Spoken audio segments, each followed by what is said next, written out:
There will be people that will not move into a community if they don't have access to broadband, because everything now is connected to broadband. For a city to stay viable in a certain sense, this is something that we need to make sure is available. Welcome to another episode of the Community Broadband Bits podcast. I'm Christopher Mitchell at the Institute for Local Self-Reliance in St. Paul, Minnesota. And today, I'm returning to an area of the country we've talked about frequently, an area of the country that's doing a lot of things right. We're going to be talking about the areas served by Utopia, which is Salt Lake City and areas nearby, as well as areas fairly far away from it at this point. We're talking with Mayor Galey, who is the mayor of Syracuse. Welcome to the show. Thank you. I'm glad to be here. Maybe I can tell you a little bit of the history of telecommunications here in Syracuse. The first telephone in Syracuse was installed in 1901, and it was installed in the old Walker store. And for those Syracuse residents, it's midway between 2000 West and the Lake Shore, down below the Bluff Road. And there was just one single phone, and one of the Walker sons, one of the Walker brothers, had two little girls, and a call would come into them, and then they would traipse all through the community on horseback, giving messages to people to come down to the store and call this person back. So it was an answering service of sorts on a horse. And Syracuse has gone from horseback. I'm a member of the 1950s generation, and Andy of Mayberry had an old phone where he had to have the assistance of an operator to make a call. That was a little before my time, but I remember party lines here in Syracuse where there are 9 or 10 different residents connected to the same party line. And that's where I learned about the term of eavesdropping, because my grandmother used to eavesdrop all the time and get upset. It was the old days Facebook where you'd get upset at what somebody said behind your back. Then I also remember when cell phones became an important part of life. That was in the 70s, and we've kind of quit tracing where landlines were, and we've over the years kind of switched to not owning a landline. We don't. But the big change came with the World Wide Web, and that was in the 90s, and the internet when it first came. And we have providers who are providing that internet service for us, and we've been quite happy in the past with that. But Syracuse is moving on. Although we're a cattle town and we were a very simple town then, we began with the messenger girls running messages on horseback. We really like to have the high-speed ability of broadband, and that's why we've sought out Utopia. Wonderful. It's a quite an encapsulation. And I think the only thing we might add to that is that at every generation, parents were really furious about how their children are using the technology. So yes. That's something that hasn't changed. We also have with us Brody Bavero, who is a city manager at Syracuse. Brody, just give us a sense, so we know a little bit about the history, about how big is Syracuse and where is it situated? Yeah, so Syracuse City is in Davis County. We're about a half hour north of Salt Lake City. And a little bit to the west, we're on the shores of the Great Salt Lake. Our tagline is we're the gateway to Antelope Island, which is a state park, which is an island out in the middle of the Salt Lake, the Great Salt Lake. We're about 30,000 people and growing fast. We're amongst the fastest growing communities in the state. Excellent. And then rounding out our discussion, we have Scott Darrington, who's a city manager of Pleasant Grove. Welcome. Hey, it's good to be here. Tell us about Pleasant Grove along similar lines. Yeah, Pleasant Grove is just a community along the Wasatch Front, is what we call it here in Utah, which is kind of the metropolitan area. We are in between Provo and Salt Lake City, probably about, I would say, 35 miles south of Salt Lake, just along I-15. We're a community about 40,000 people. We're getting pretty close to build out, so we are seeing some growth right now, but eventually that's going to slow down for us.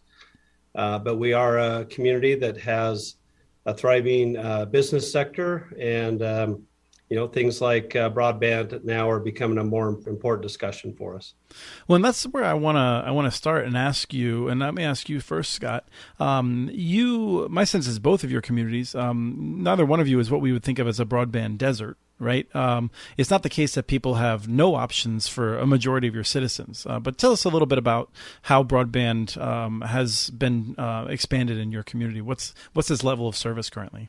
Yeah, we have a couple of providers, main providers here in our city, and what they don't provide is, really broadband directly to the home with a dedicated line, similar to what a Utopia can do.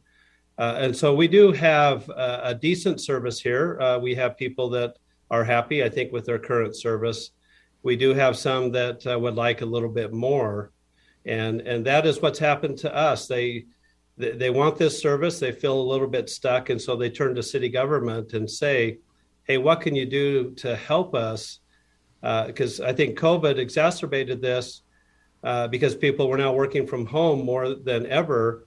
And then they were realizing their connection needed to be a little bit more robust in order for them to be fully effective. So that's when we started getting emails, reach outs from our public to our elected officials and to myself saying, hey, what can the city do about this? And is that pretty similar in Syracuse, Mayor Gailey? Is that what you hear when you're out about town? Yes, I think we're maybe a little different than Pleasant Grove in the fact that we are about 50% from build out. We've got a long way to go. The Scott has already marched down that path. And one of my main concerns within the city of Syracuse, we recently had what we would call a big box store, not one of the national ones, but one here in the West, leave Syracuse because of population and exposure along a frequented freeway. So they left Syracuse and we lost that tax base. So we have been trying to find ways through economic development to bring people to a destination. Now, we're not Salt Lake City and neither are we Ogden, and we're not right along the I-15 route. We are another kind of city, which is further away from that. So to attract businesses to Syracuse, we've got to have it become a destination place where there is already bigger broadband in place so that they can bring those national chains. I don't want to mention any names, but some of those internet distributing companies that are big named in the nation, we would like to attract one of them there because one of my big jobs is to bring jobs to Syracuse, not so much retail, but jobs that people do spend money. So that's how we're different. We are a little different. We are just now becoming an economic spot. We're nowhere near build out. We're only halfway there. And when you say nowhere near build out, does that mean there's significant areas where there's nothing available, or do you mean what's that in reference to? I'm talking about land. We've got about 50% of our land occupied, and we still have 50%. This is an old farm community, like I mentioned, when the Walker Brothers store was around. It's a farming community and has been, but it's a transitioning farming community. What the crop that the current farmers are harvesting is the final crop is the development of their land for some commercial use, and that commercial use will require broadband. Right. So that makes a lot more sense. I always think too narrowly. I'm always thinking like the whole universe is broadband, but the build-out term refers to you have a lot of land that will ultimately be converted to residential, commercial, or industrial uses. Yes. Yeah. Yeah, that's true. And so let me just ask you then, Brody, is there anything else that you'd add to that with regard to what you're hearing from folks? Yeah, just to, the mayor touched the business side of the equation. There's also the residential side. What we were hearing was primarily two things from our citizens. One was that there are pockets of our city where there wasn't a real availability for high-speed internet. There was internet, but it wasn't high speed still. Our residents and our community is fairly affluent. They're people who know how to use technology. They're people that use it for work, for their livelihoods, and entertainment. Their kids use it for video games, and so they wanted it, but some of the areas of our city didn't have it, and so they wanted something. And the incumbent providers, no disrespect to them, they have a business model that they have to follow, but their business model didn't entail bringing high speed out this far to some of these neighborhoods. And the other issue with those who did have the better internet service was the selection. There was really one or maybe two providers available. And they look around to some of the neighboring communities, largely through Utopia, where you can have 9, 10 different internet service providers. So the competition was a big thing. That resonates with what we hear. A common story that I feel like that you hear in D.C. and many state capitals is that the broadband problem is one of areas that are unserved or dramatically underserved. And one of the things we've reported on and talked about, and I think something that Utopia deals well with, is this sense that even cities that have like mediocre or average, mediocre seems like such a negative, but you have the same connectivity that almost all cities of your size and prestige have, and you feel that you need something better if you're going to set yourself apart. Is one of the things that I'm hearing is kind of like, we don't want to just settle for being average. We really want to have top of the line, be ready for the future, be growing in that sort of a sense. That's what I'm hearing. If I can comment on that, go ahead, Scott. In my opinion, this is broadband's going to be utility just as much as water and sewer is going to be utility in the very near future. So whether that's provided by the private sector or whether it's provided by the public sector, there will be people that will not move into a community if they don't have access to broadband. And that's just where we're headed, because everything now is connected to broadband. And so for a city to stay viable in a certain sense, this is something that we need to make sure is available. Now, one of the things I'm curious about is whether as people are getting ready to move into Pleasant Grove, if they're going to be saying, not only do I want high quality broadband, which in their mind might be defined by a cable company, but I want to be on a network where I have the highest speeds and a choice of providers. And because we see this in real estate in Minneapolis, where part of the city is served by a fiber optic network, and it's not open access like Utopia, but people only want to live in that area, especially people who have gotten used to that. And so I think we're going to see people saying, I only want to move into the Utopia neighborhoods in the next year or two, as I'm going to guess it's going to take multiple years for you to build out to every last home.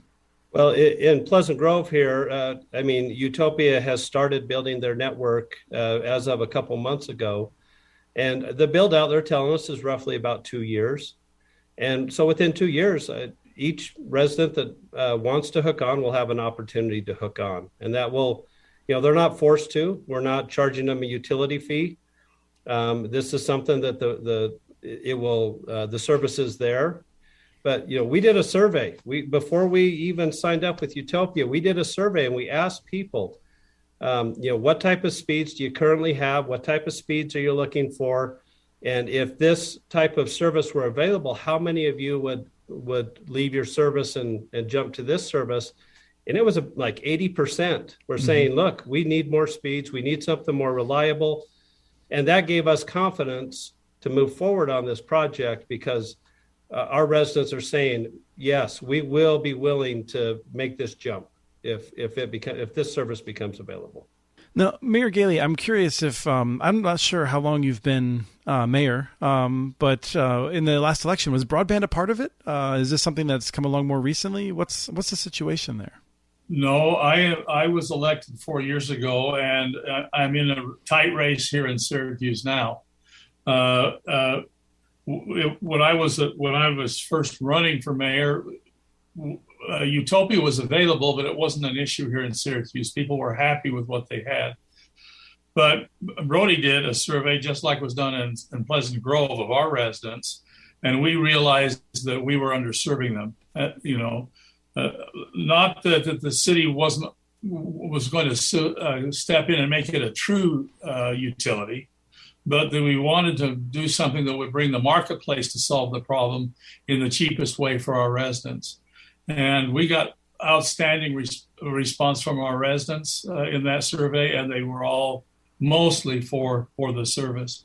I would like to mention too that we're a little different than Pleasant Grove, because we were next door neighbors to Hill Air Force Base. And the aerospace industry is really, really an important part of North Davis County.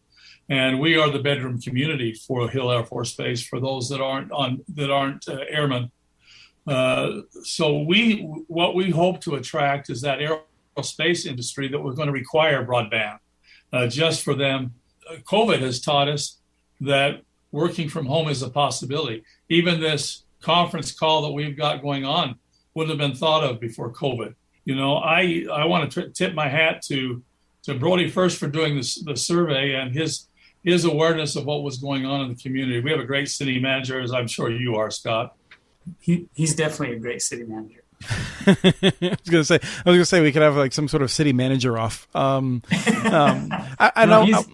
I would defer to him. He's the godfather of city managers here. Brody, let me come to you, and then I'm going to ask the same question to Scott. But so you do a survey. Do you have a sense? All right, like there's, in some ways, it's like now you're committed. Like you've identified and proven that there's a problem. You have to do something about it.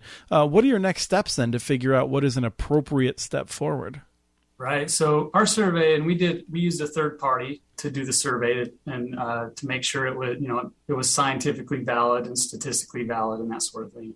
And that way we can actually rely on it and it's justifiable. But once we got the survey results, and it was overwhelming that yes, they want more options. They were willing to support the city in this type of arrangement that we have with Utopia. And I think that gave our council the go-ahead because there was some discussion amongst the council and some disagreement amongst the council of whether to do an arrangement like this or not. Some of the politics with it was, do you do a full city utility where the city is the provider or do you do an outside provider? And so there were discussions about that. Politically, I think our council is more along the lines of a laissez-faire. They don't, they want to have a minimal involvement of government in these services, but we do want to make sure we have it for everybody in the community. And so the Utopia model just fit the bill so that it's completely separate from the city as far as the actual provision of the service, but we're ensuring that everybody has access to it. Was that a similar conversation following your survey, Scott? Yeah, very similar. What it boiled down to was, are we going to build our own network as a city and own it? Or are we going to partner with Utopia, have them build the network, they're going to own it, and then we're just going to, in essence, guarantee that they're going to have enough subscribers to make the payments on it. So this is, and it's an interesting debate. I've talked to many city managers. Some cities have chosen to build their own network. Others have chosen to go with a company similar to Utopia. And we did a request for proposal. We talked to different groups. We headed down this road of what we wanted to do. And when we presented it to our city council, the majority of them said, we think that Utopia would probably be a better option for us. Because there's upsides to owning your own network. There's also downsides. There's upsides with going with Utopia and downsides. And so I still have this big PowerPoint with all the upsides and downsides, the best that we could identify. But ultimately, our city said, let's partner with Utopia and head that direction. I always appreciate when I'm talking with anyone who takes responsibility for other people and recognizes there's always upsides and downsides, and you got to figure out where to make those hard decisions. It's not all upside. Now, Utopia itself is publicly owned. It's it's an agency that under state law, I think, is effectively a municipality itself. Was created by other municipalities.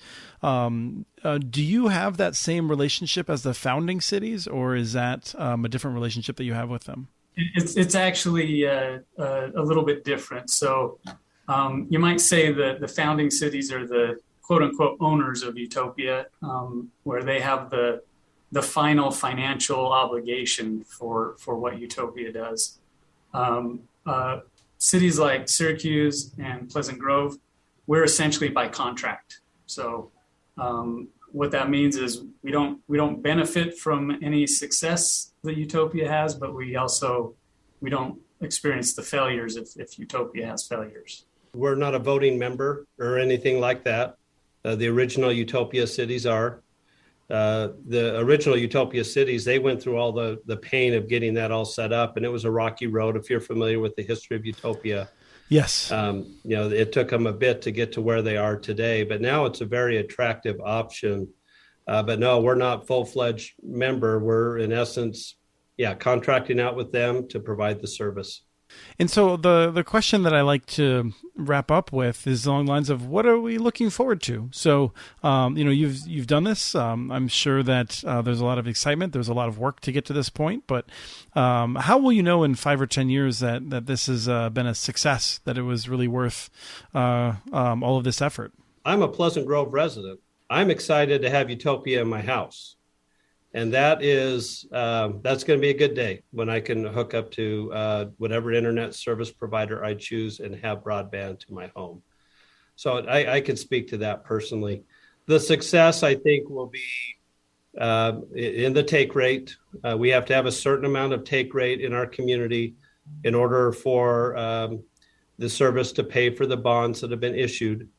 We don't have any doubts we're going to hit that take rate. We're gonna be over the number we need to be.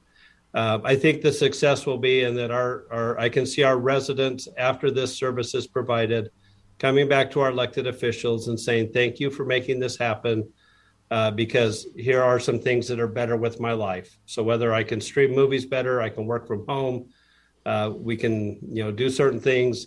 And quite honestly, in 10 years, the use of broadband, there's things that we don't even know today that is going to be used for. And the fact that we have it will be a huge success in and of itself.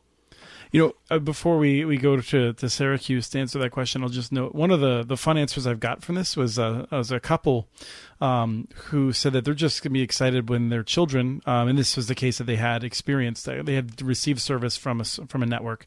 Their children did not have to wake them up on Saturday mornings to reset the modem when it failed. So there's all kinds of things people come up with for why their lives are better as a result of getting a high quality service built out. Mayor Gailey, how will you know that this has been successful? Aside from you returning to office. Well, that remains to be seen. But as I said before, I'm concerned about our residents. But first of all, I'm concerned about jobs. And being right next to Hill Air Force Base, as I mentioned, we're looking for aerospace jobs. And we cannot attract them without broadband. We've got to have that there. And so our residents, I think, will come to the elected officials and thank them that taxes haven't gone up and that we've got a better tax base that takes the taxes away from the residents themselves and places it mostly on the back of that aerospace industry and the jobs that people have. They will then have money to spend in Syracuse. Mine is predominantly economic development based. I don't think we can do it without broadband. We can't improve our economic development plan without broadband. Absolutely. Yeah, I'd say as people in Syracuse and actually as Americans, we're really good at being consumers, and consumers love choice. And that's one of the things that we've heard from people, that they hate having to subscribe to one company that can actually provide the service that they need. And so when Utopia comes online and our residents have 10 internet service providers to choose from, I think our elected officials are they're going to receive some praise for that, for giving that choice, that competition, and I think that's kind of the biggest success for them.